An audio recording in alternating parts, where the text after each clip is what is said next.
처럼 오늘 창세기 말씀을 나누는데, 이런 말씀이 하나님이 우리를 사람으로 우주 가운데 창조하시고 지으시고 또 복음을 전해서 이처럼 만들어 가시는 이런 과정 가운데 두신 것은,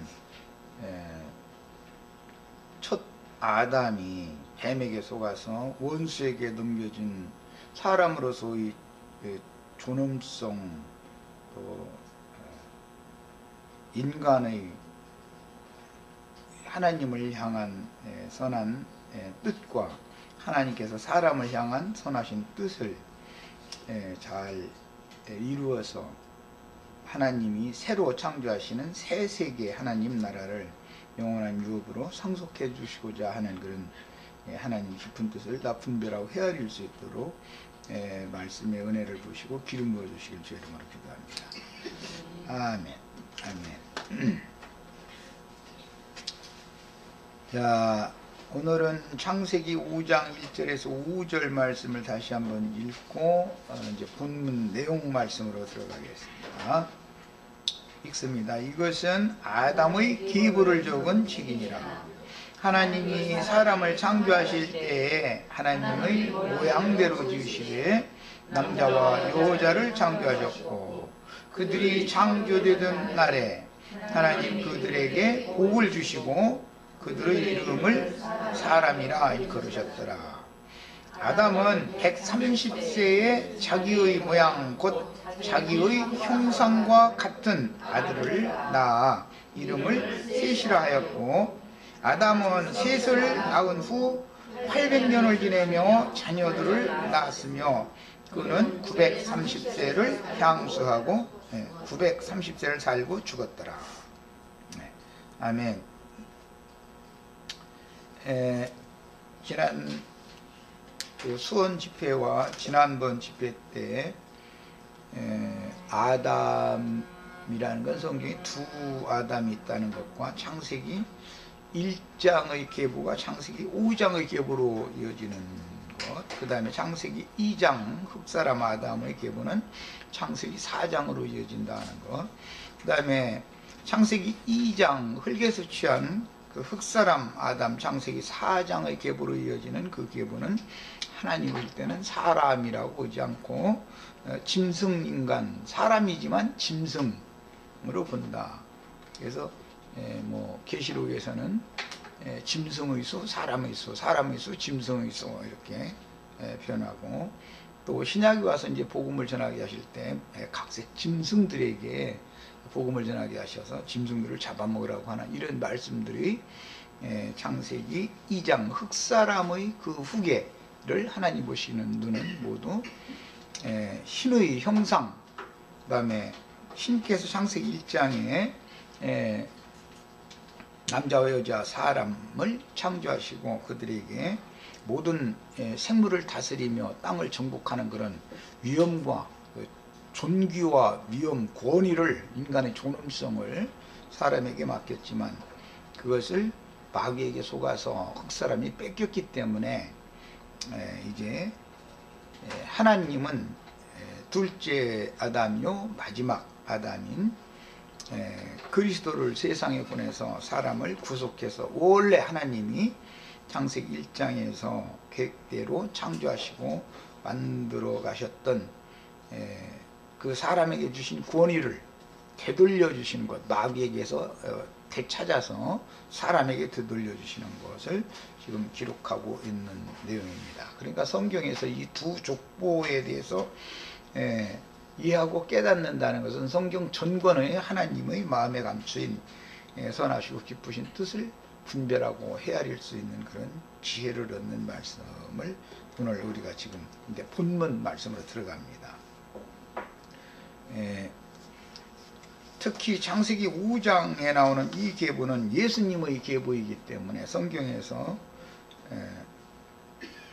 각색 짐승들로 사람들을 표현하는 내용과, 그 다음에 인자라고 하신 예수님이 오셔서 자신을 자꾸 인자 그러는데 그 표현하는 사람이라고 부르는 그 내용과 짐승이라고 부르는 내용이 어디에 기인되어져서 왜 이런 문제가 나오는가를 잘 생각해 보셔야 되겠습니다. 첫사람은, 육신에 있는 모든 첫사람이라는 것은 다 하나님의 눈으로 보시기에는 이성 없는, 즉 영으로 냉철한 분별을 해서 사리를 명확하게 분별하고 참것을 추구할 수 있는 그런 영이 없는 자들은 모두 다 하나님 보시기에는 잡혀 죽기 위한 이성 없는 짐승으로 보시는 것이죠. 그러면 신의 참 지혜와 지식을 새로 얻어서 하나님의 그 계획과 하나님의 목적 안으로 모든 사람은 되돌아가야 되는데, 그러기 위해서는 셋 계보에 이어지는 제사장 직분이 필요하게 된 것입니다. 이런 기본 원리를 마음에 잘 담아두시고 5장 1절 말씀부터 봅니다. 이것은 아담 계보를 적은 책이니라, 이제 이렇게 시작이 됐는데, 여기에 나온 계보라는 용어는 이제 이 용어 자체를 전체를 이제 히브리어는 제세펠 톨도트라는 이 말인데, 이 말은 계보, 특히 이 계보는 톨도트라는 발음이 나는 용어로서 원래 앞에 창세기 2장 4절에서는 내륙이라고 번역을 했었죠. 옛날 번역에서는 이것보다도 더 미흡하게 번역이 돼가지고 지난번 번역은 아주 그거는 번역이 완전히 잘못된 번역이었었고, 이번 번역은 내력이라고 번역했는데 매우 근사하게 가까이 번역된 단어지만, 이 토레다에서 기인되는 이 용어는 조상과 그 후손이 대대로 이어지는 역사적인 사실이라는 뜻이기 때문에 계보라는 말이 더 정확한 번역이죠. 이 계보라는 용어가 신약에서는 마태복음 1장 1절 시작에 아브라함과 다윗의 자손 예수 그리스도의 세계라라고 했는데, 그 세계라는 말이 계보다 말이죠. 세상에서도 세보책이라고 그러죠. 그 족보책보 세보라고 그러잖아요. 그런 같은 뜻입니다. 그 다음에 책이라는 말이 이제 세페르, 이 말은 원래 이제 두루마리라고 번역이 되는 단어로서 책이라고도 번역하고 조서를 내렸다 이렇게도 번역됐고, 그 다음에 편지를 보냈다라고 할 때 편지, 그 다음에 어떤 것을 증거하는 증서, 이렇게 여러 가지로 번역이 되어져 있는 이 세페르 책이라는 용어는 원래 낱장이 쭉 연결되어져 있는 문서인 두루마리를 의미합니다. 지금은 인쇄술도 발달하고 이 책을 재본, 재책하는 기술이 발달해서 이렇게 많은 양의 어떤 문서도 책으로 이렇게 한꺼번에 매서 읽을 수 있도록 해놨는데, 구약 시대에는 이런 재본 기술이 없고 또 종이도 이렇게 좋은 종이, 지질이 좋은 종이가 없으니까 이것을 파피루스에 기록을 해서 그것을 쭉 연결을 해놨었기 때문에 그걸 이제 두루마리라고 합니다. 그런데 이제 신약 시대에 개혁자들의 계보 중에 영국의 국교회의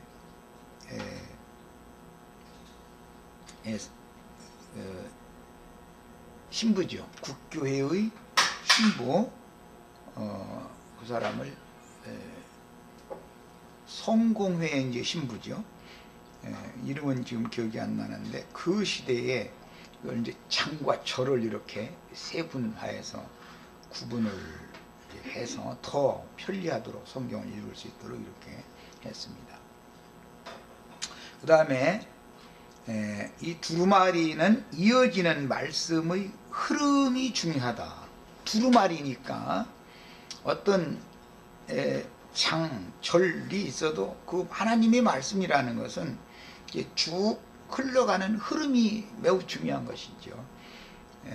그런데 흐름을 만약에 놓쳐버리고 어떤 부분에 이렇게 멈춰버리면은 하나님의 궁극적인 뜻이 와전되거나 오해할 소지가 참 많아지는 것이 성경의 특징이죠.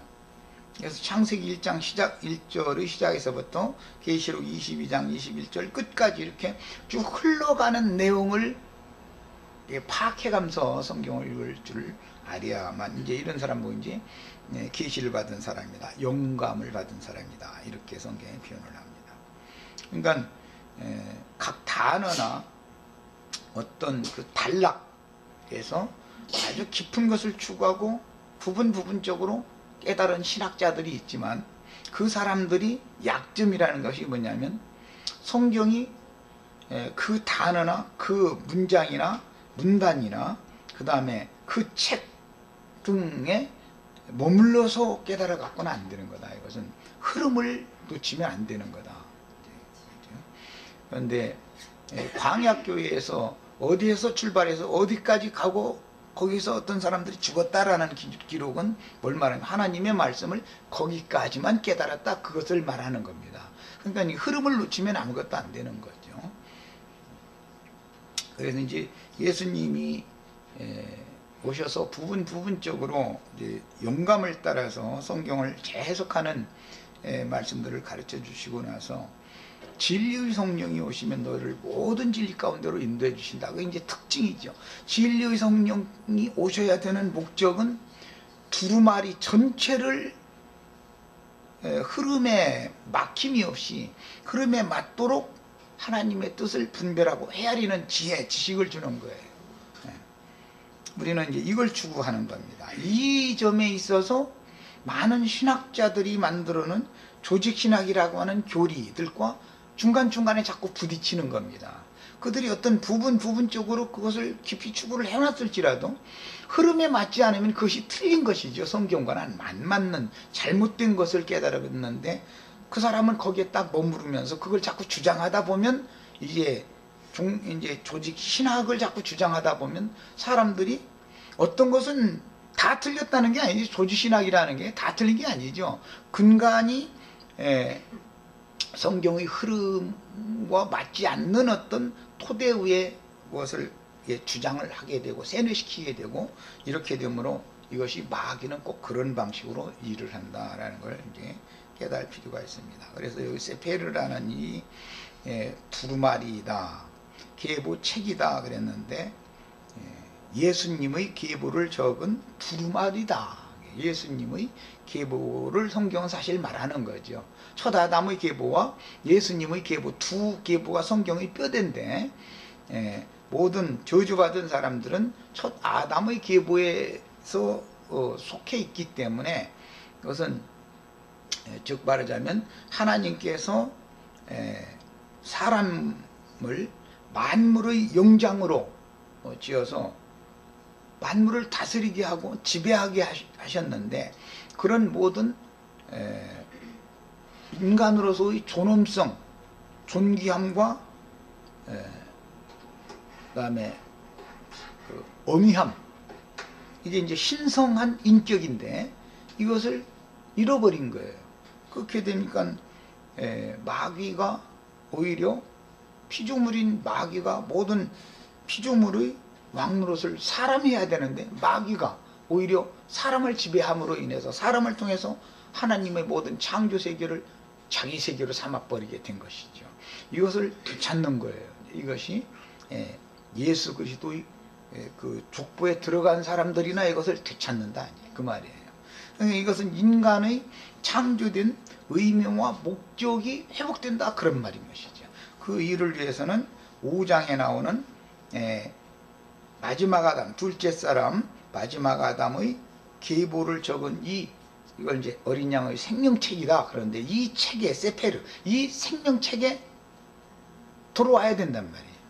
모든 사람은 사망에 들어간 자들, 하나님께 버림받은 자들의 족보인 창세기 그 4장의 족보에 모든 사람이 있기 때문에 이 사람들을 창세기 5장 예수님의 족보로 어린 양의 생명책의 그 계보안으로 다시 그곳에서 불러내고 빼내서 어린 양의 생명책에 문명되어진 이 계보안으로 계보를 바꾸는 이야기인 거예요. 이건 진짜 이건 너무너무 중요한 이야기인 것이죠. 그 다음에 이 세페르라고 하는 이 두루마리가 신명기 24장 1절 거기는 찾아 읽고 좀 설명을 하겠습니다. 신명기 24장 1절 보면 이혼증서라는 용어가 나오죠. 거기 모세는 뭐 왜 이혼증서를 줘서 이혼을 해도 된다고 허락을 했느냐 이런 거 질문이 신명기 24장 이 말씀을 가지고 예수님께 그 이혼과 재혼에 관한 질문을 했었던 것이거든요. 이것은 히브리어 동일하게 세페르라는 용어로서 이것은 두루마리라는 용어다라는 거 말씀을 드리는 거예요. 자, 사람이 아내를 맞이하여 데려온 후에 그에게 수치되는 일이 있음을 발견하고 그를 기뻐하지 아니하면 이혼증서를 써서 여기 이혼증서 이게 똑같이 세페르 계보 창세기 2장 4절에서도 동일한 용어가 사용되었었습니다. 창세기 2장 4절에서는 내력이라고 번역했고 오늘 우리가 읽은 5장 1절에서는 계보책이다. 계보의 그 책이란 말이에요. 그런데 여기서는 이혼증서에도 그 책 두루마리를 적용을 한다. 이런 이제 깊은 의미가 있기 때문에 읽은 거예요. 이혼증서를 써서 그의 손에 주고 그를 자기 집에서 내보낼 것이요. 그 여자는 그 집에서 나가서 다른 사람의 아내가 되려니와 이제 이런 말씀이 나왔어요. 이것은 의미가 굉장히 깊은데 신명기 24장 1절에 그 이혼 증서라는 말이 세페르 두루마리라는 동일한 용어이기 때문에 모세 오경의 내용은 사실은 이혼 증서다라는 것을 지금 보여주는 말인 거예요. 모세의 율법을 기록한 책이라는 것은 사실은 신과 사람 사이에 구속받은 사람이죠. 신과 구속받은 사람인 유대교인들의 관계를 다시 단절시키는 이혼증서인 것입니다. 모세 오경의 목적은 짐승으로 제사하는 사람들, 아벨이 제사할 때 죽기 전에는 짐승으로 제사했죠. 짐승으로 제사하는 사람들은 유대인들이죠. 짐승으로 제사하는 아벨 계보에 속한 아벨 제사장의 계보에 속한 사람들과 때가 되면 이혼을 한다 말이에요. 그런 것을 기록해 놓은 것이 모세 오경의 율법책입니다. 그걸 두루마리라고 그래요. 모세 오경은 하나님과 짐승의 피로 구속하신 하나님의 백성들의 관계가 이혼당하는 관계. 그래가지고 다른 남자한테 이제 시집을 또 간다 그랬는데 이것은 아시리아나 바벨론의 그 바알이나 그 1월 성신의 그 다른 신에게 시집을 가는 것을 이제 상징해요. 그렇게 하도록 사실은 저주의 말씀이 여기에 기록되어 있는 겁니다. 신명기는 저주의 말씀이 참 많이 나오죠. 그런데 유대인들에게는 축복의 말씀으로 적용되어지지 않았고 궁극적으로는 저주의 말씀으로 이게 완성이 되어지죠. 그것이 모세오경이라는 건 그래서 이혼증서로도 그 의미를 갖고 있다. 그 다음에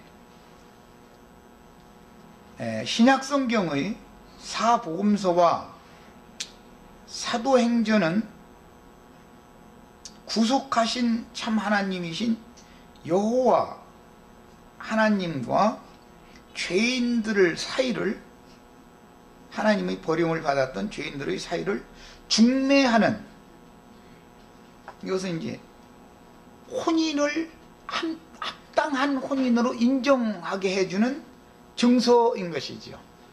이 구약 성경은 대표적으로 전체적으로 볼 때 이혼 증서이고, 신약 성경이라는 것은 중매하는 증서다, 이런 의미를 갖고 있습니다. 이 두루마리, 세페르라고 하는 이 두루마리라는 책은 이런 의미가 있는 거예요. 성경을 읽을 때는 이런 기본 개념을 알고서 읽어야 되는 거예요. 구약 성경은 하나님과 짐승의 피로 구속받은 유대인들을 이혼하는 말씀이 구약 성경이에요. 신약 성경은 하나님의 버림받아서 하나님의 생명에서 끊어진 사람들을 구원하시는 하나님에게로 중매해주는 책이에요. 구약 성경이라고 하는 두루마리 책과 신약 성경이라 흔히 말하는 이 똑같은 두루마리지만 그 의미가 이렇게 완전히 바꿔진다라는 걸 아셔야 돼요. 내가 왜 이제 이 얘기를 이렇게 강조해서 말씀을 드리냐면, 아벨 대신에 다른 씨를 주셨다 그랬기 때문에, 아벨의 제사라고 하는 것은 대표적으로 양의 첫 새끼와 그 기름으로 하나님을 섬기는 제사를 하는 거죠. 그러나 셋의 제사라고 하는 것은, 그것은 영과 생명으로 제사하는 것을 상징하기 때문에 이 기본 개념을 알 필요가 있는 거예요. 아벨이 자기 자신이 죽어서 아벨 피 자체가 흘려지지 않으면 짐승 제사가 끝이 안 나기 때문에 여전히 짐승 인간들과 관계를 맺는 완전하지 못한 구속이다 이 말이에요. 완전한 아내가 되었다면 이혼을 않죠. 하나님은 함부로 이혼을 하는 분이 아닙니다. 그런데 완전한 아내가 되었다면 절대 이혼이 없는 거죠. 영원토록. 그런데 불완전한 혼인을 했기 때문에 이혼을 하는 거예요. 그래서 이제 이런 내용을 잘 알아야 돼요. 예수님은 절대로 이혼하는 일이 없습니다. 구약의 이스라엘 백성들이 섬기던 야훼라고 하는 그 신은 이혼하는 신이다 말이야. 이것을 알아야 되는 거죠. 그런데 이혼당한 여자들을 구속해서 당신 자신의 피로 구속해서 영원한 당신의 아내를 삼으려고 예수님이 오신 것이죠. 예수님은 그 일을 중간 일을 하셨고, 예수 아들의 그 이름으로, 예수님의 이름으로 또 다른 보혜사 진리의 성령을 보내셔서 성령으로 말미암아 거듭난 영을 분명히 거듭나서 하나님의 아들, 동일한 하나님의 아들이 되었다는, 절대로 이제는 이혼이 없는 것이다. 이걸 잘 알아야 되는 거예요.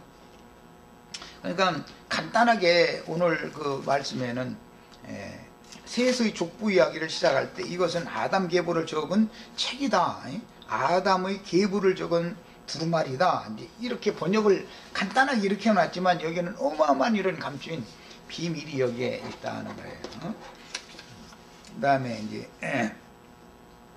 하나님이 사람을 창조하실 때에 하나님의 모양대로 지으시되, 여기 지으시되 그랬는데 이게 짓는다라는 이 말은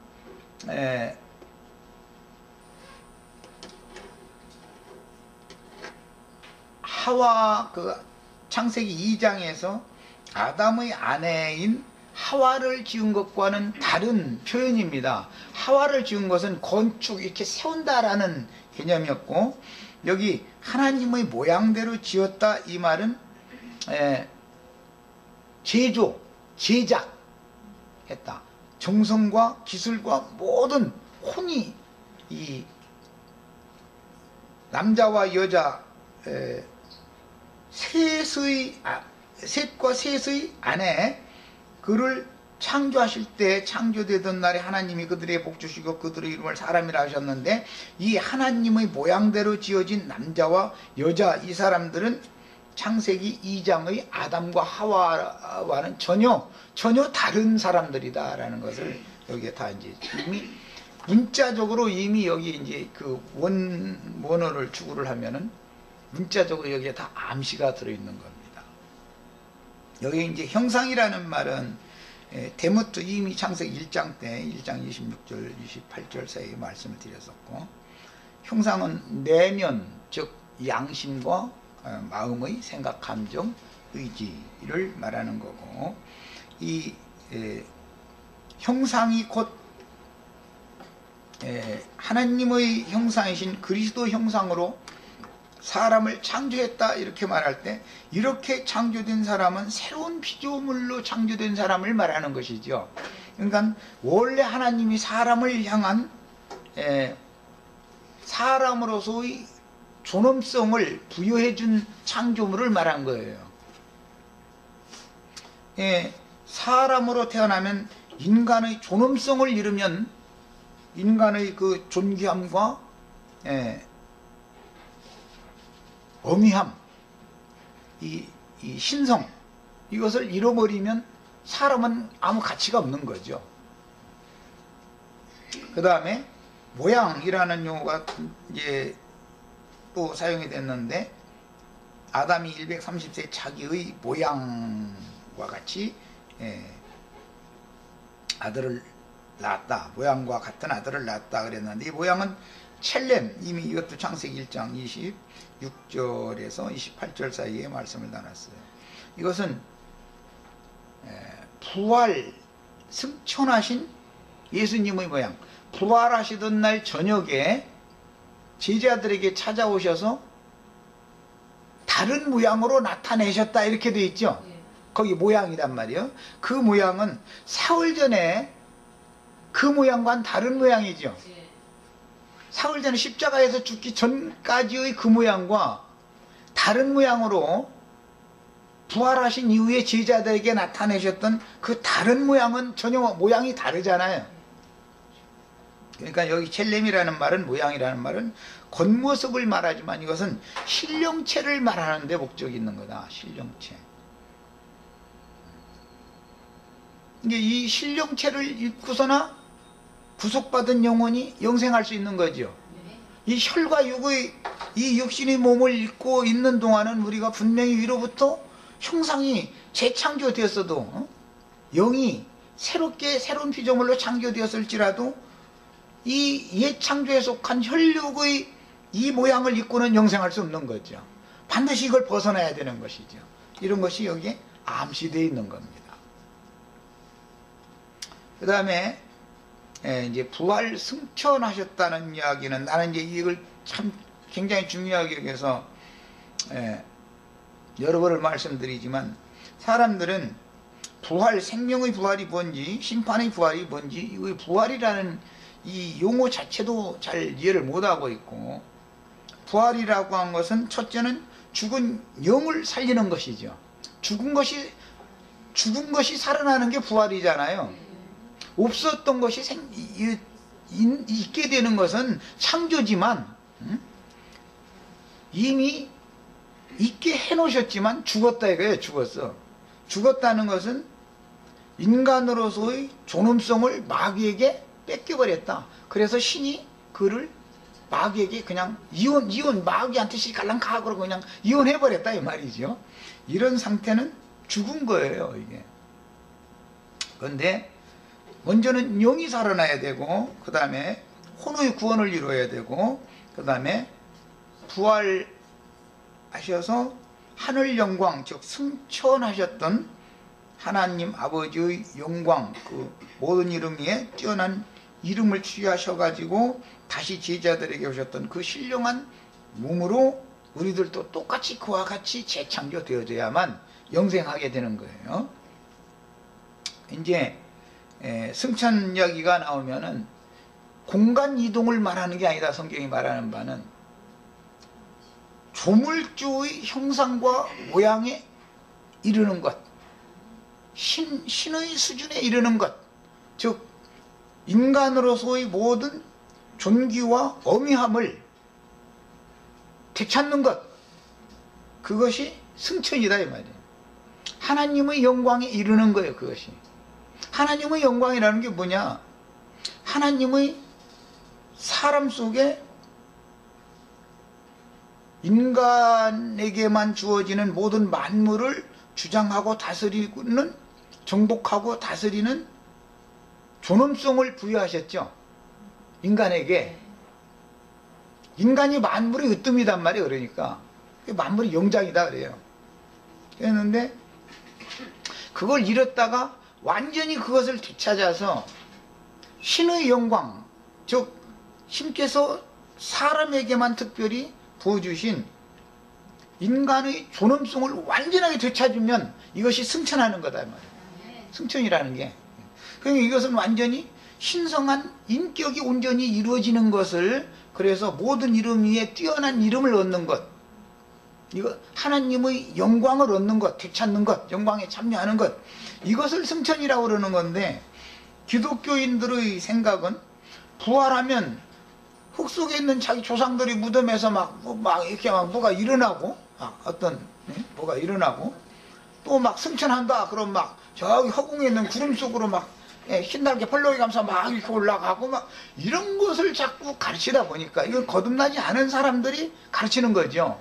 그러다 보니까 많은 사람들이, 여기에 세례당한 사람들은 지금 성경이 말하는 이런 복음 진리를 증거하면 이단 나왔다 딱 그런다 이거예요. 그런데 이제 누가 이단인지는, 예수님 보고도 이단이라고 그러고 바울 보고도 이단이라고 그러고, 그러니까 누가 이단인지는 그야말로 그들이 고대하는 그날을 이제 당해보면 알아. 이제 누가 이단인지는. 그때 그 이단자들이 말이에요 하는 이상한 소리에서, 우리가 그렇게 박해하고 말도 같지 않은 소리라고, 우리 신하고 맞지 않다고, 신학적으로 그건 맞지 않는 얘기라고 이러면서 핍박했는데, 그들이 바로 주님이 보낸 증인들이 있었구나. 이걸 그때서 깨달으면 슬피 울며 이를 갈게 된다는 거예요. 통곡을 해도 때는 늦은 거죠. 이제는 기회가 없는 거죠. 이런 일을 당하지 말아야 되겠습니다.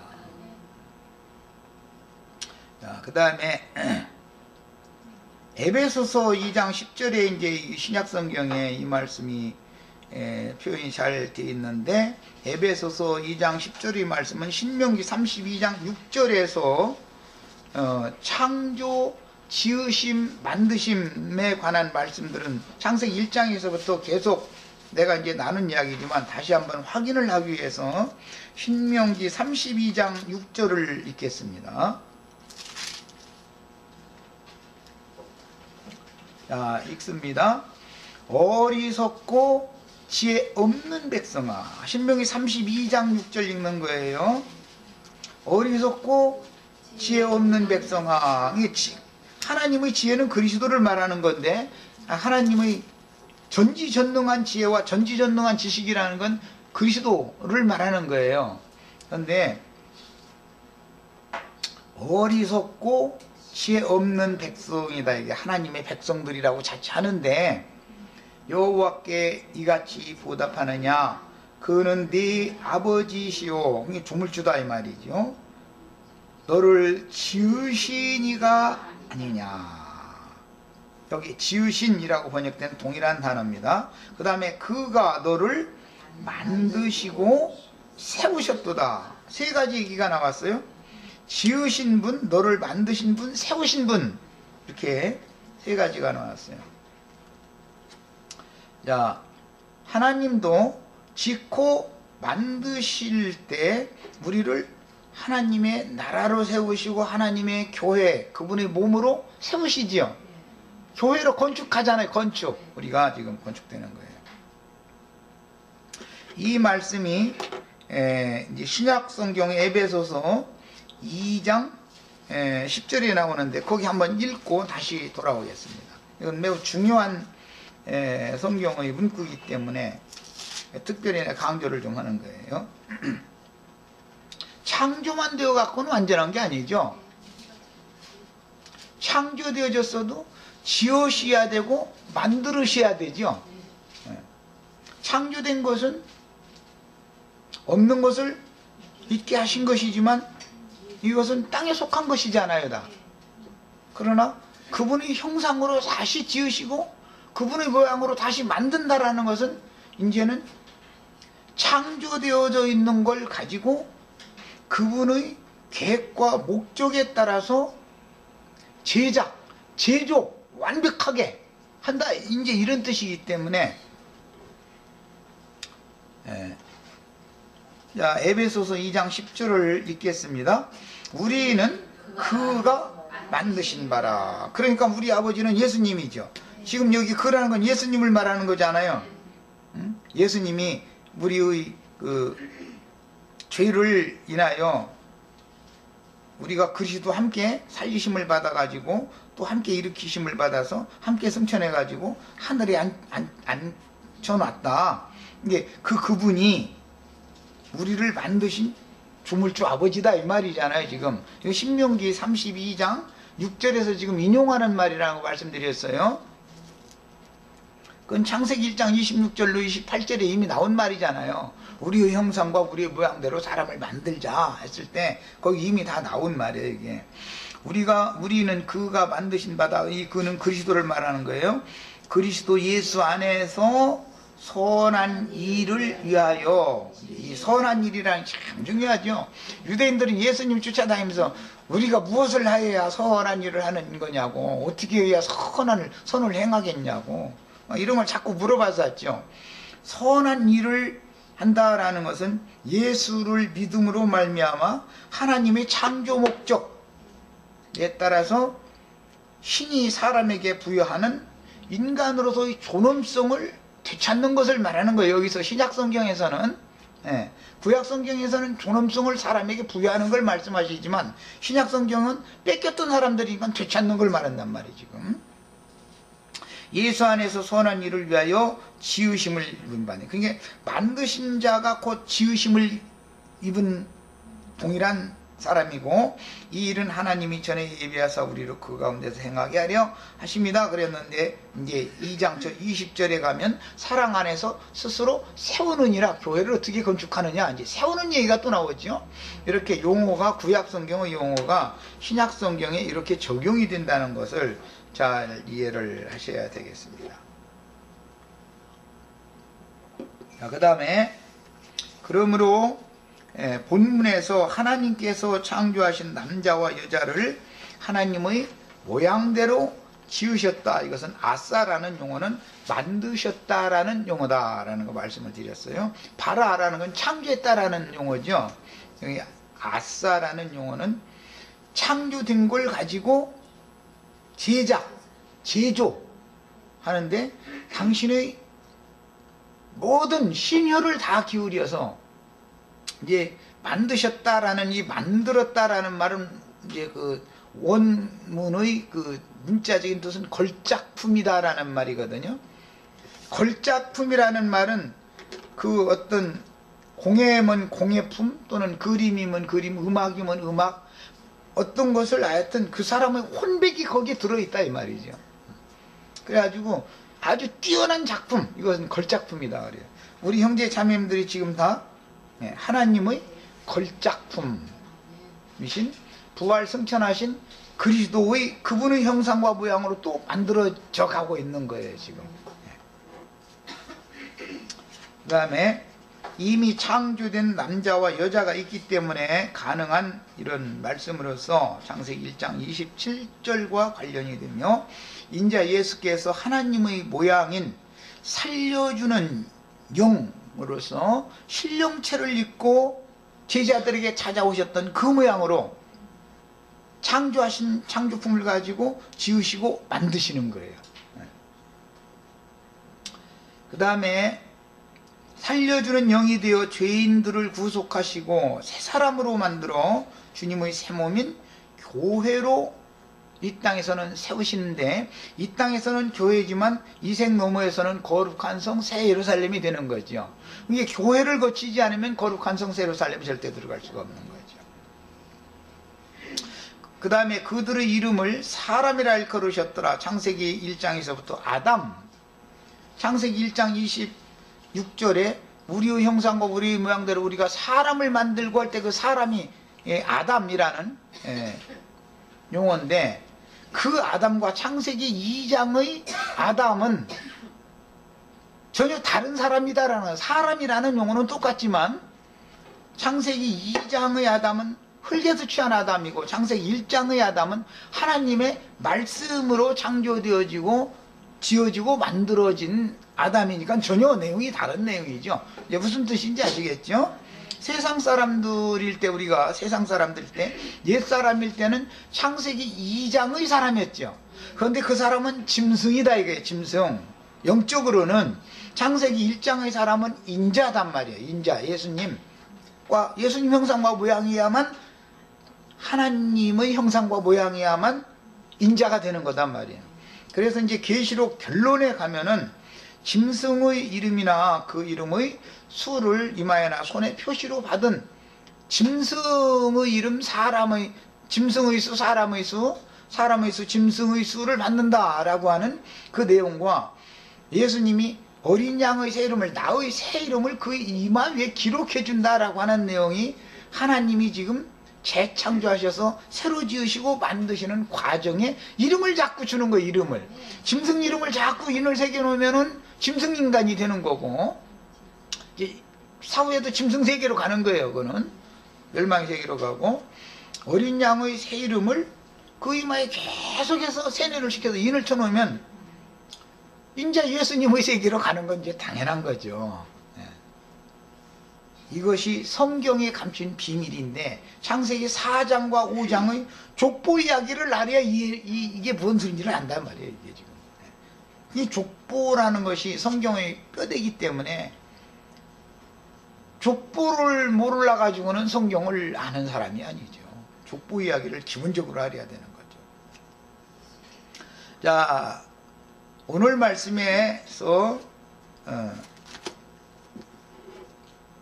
셋의 형상과 모양대로 만들어진 그 사람을, 남자와 여자를 창조하시고 그들이 창조되던 날에 그들에게 복을 주시고 그들의 이름을 사람이라 일컬으셨더라 라고 했던 이 사람이라는 용어는 지금 짐승과 대비하는 용어다 이 말이에요.